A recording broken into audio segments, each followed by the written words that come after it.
باركت على إبراهيم وعلى آل إبراهيم إنك حميد مجيد.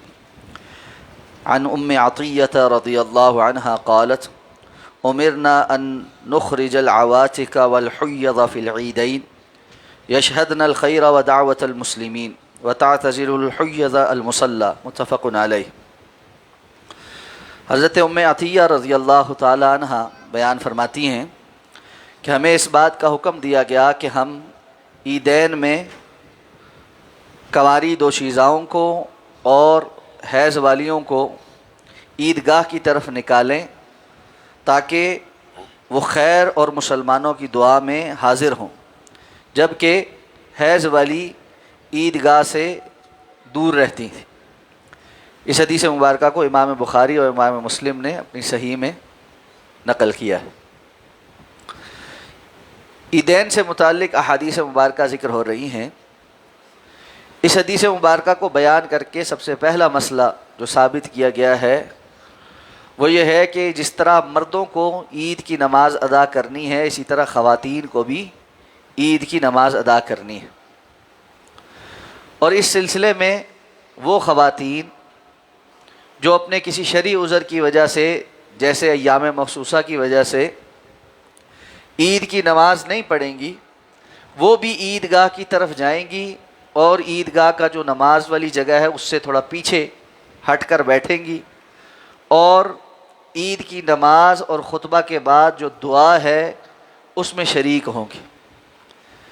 تو وہ خواتین جنہوں نے نماز نہیں بھی پڑھنی، جب ان کے لیے اتنی تاکید ہے کہ وہ بھی عیدگاہ میں پیچھے جا کر بیٹھے اور مسلمانوں کی دعا میں شریک ہوں، تو جنہوں نے نماز پڑھنی ہے ان کے لیے یہ تاکید کس قدر بڑھ جائے گی.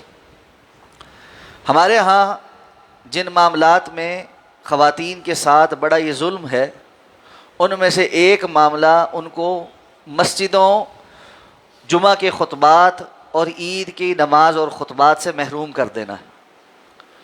اور یہ سب دین کے نام پر ہوتا ہے. اور یہ کہا جاتا ہے کہ خواتین کو گھروں میں ہی رہنا چاہیے.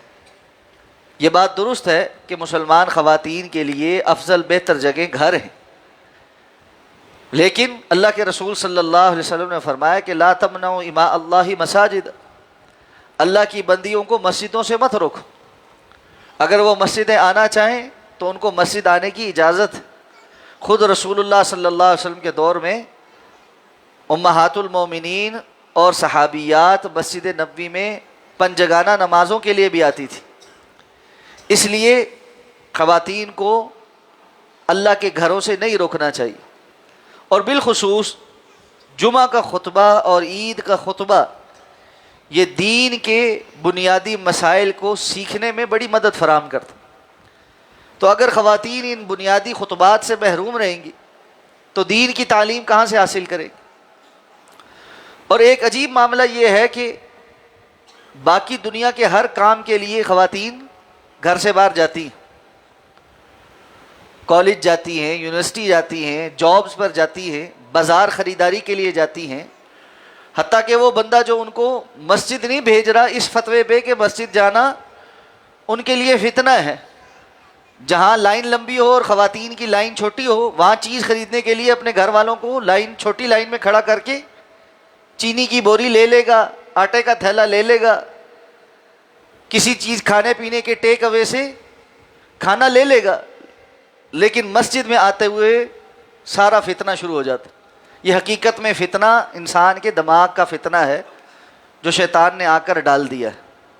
اس لیے اللہ کی بندیوں کو اللہ کے گھروں میں آنا چاہیے اور انہیں جمعہ اور عید کے نمازوں اور خطبات میں حاضر ہونا چاہیے تاکہ وہ بھی دین کو سیکھیں اور مسلمانوں کی جو اجتماعیت ہے اس سے فائدہ حاصل کریں. خاص طور پہ وہ کہ جنہوں نے نماز نہیں پڑھنی عید والے دن تو وہ بھی آئیں. آپ صلی اللہ علیہ وسلم کی دوسری حدیث میں آپ نے فرمایا کہ جس خاتون کے پاس پردہ کرنے کے لیے چادر نہیں وہ اپنی پڑوسن سے عید والے دن ادھار مانگ لے اور پردے کا اہتمام کر کے عیدگاہ آئے اور آ کر مسلمانوں کی دعا میں شریک ہو. اس سے یہ بھی معلوم پڑتا ہے کہ عید کے دن کی اجتماعی دعا اس کی بڑی اہمیت ہے کہ مسلمان اکٹھے ہیں اور میدان میں نکلے ہیں، نماز ادا کی ہے، خطبہ ہوا ہے، اب یہ دعا کا وقت ہے، دعا کی قبولیت کا وقت ہے۔ اور رسول اللہ صلی اللہ علیہ وسلم عید والے دن دعا منگوایا کرتے تھے، اس لیے مسلمانوں کی اجتماع کی ایک علیحدہ سے اہمیت بھی ہے۔